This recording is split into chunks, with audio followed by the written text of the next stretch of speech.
What's up, guys? Today I'm going to be going over the Solar Warlock build that I used in a previous video, but today I wanted to break it down in depth and show how everything comes together to make the build really work. Before we get into the video, don't forget to drop a like and subscribe. Jumping straight into the subclass, let's check out what abilities, aspects, and fragments that we're going to be using for this build. For our super, Song of Flame is just an amazing all-rounder super for solo and group play, and that's the one I'm going with.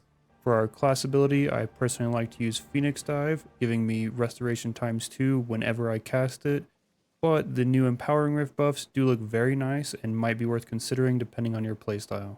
Checking out our aspects, an essential part of this build is going to be Touch of Flame. This is going to make our fusion grenades detonate twice, which is going to be synergizing with our exotic armor piece, Starfire Protocol. This exotic buffs our fusion grenades even further, stating fusion grenades have an additional charge and recharge from empowered weapon damage, with empowered weapon final blows granting more energy. This armor piece was recently buffed to also allow radiant damage to recharge your fusion grenades. For the second aspect, I generally go with Hellion, but it's kind of up to you whatever you pick.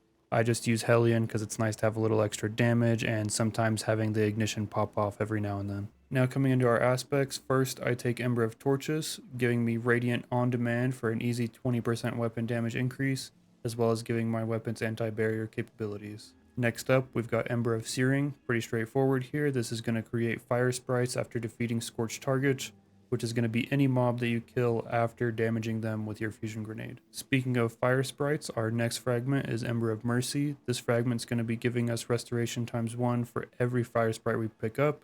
It's going to help a lot with the build survivability in case you can't find an orb or if Phoenix Dive is on cooldown. Our final fragment is going to be Ember of Empyrean. This is going to let us extend our restoration and radiant buffs with solar weapon or ability final blows, which is going to be all the time. For the stats on the build, the main stat you want to focus on is the grenade stat.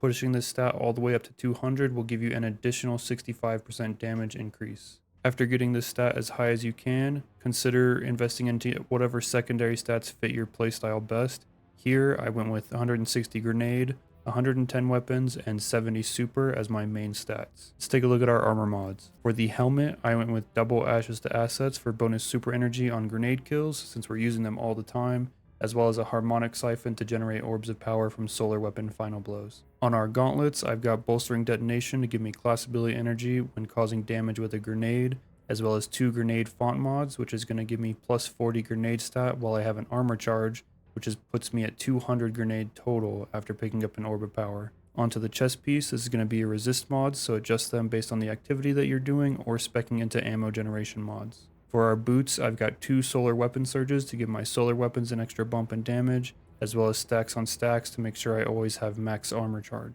Finally, for our class item, I've got Reaper. Every time I use my class ability, I'll get an orb of power on my next weapon kill, time dilation to extend the amount of time each armor charge gives me, and powerful attraction to scoop up any nearby orbs when using Phoenix Dive. If you did play during Solstice, maybe you got some decent armor rolls to be able to take advantage of the 4-piece set bonus, rapid solar final blows heal you. And onto weapons, there are a ton of great options right now to use.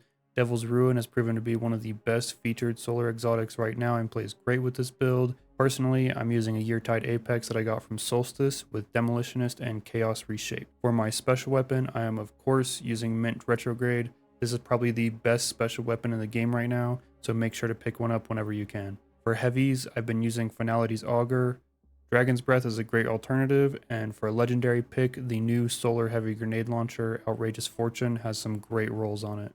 So that's about it for this build. I'll go ahead and let some gameplay run in the background for the rest of the video so you can see it in action. If you did like this build and want to see more from me, drop a like and a comment with new builds or recommendations, and feel free to subscribe. I'll catch you guys in the next one.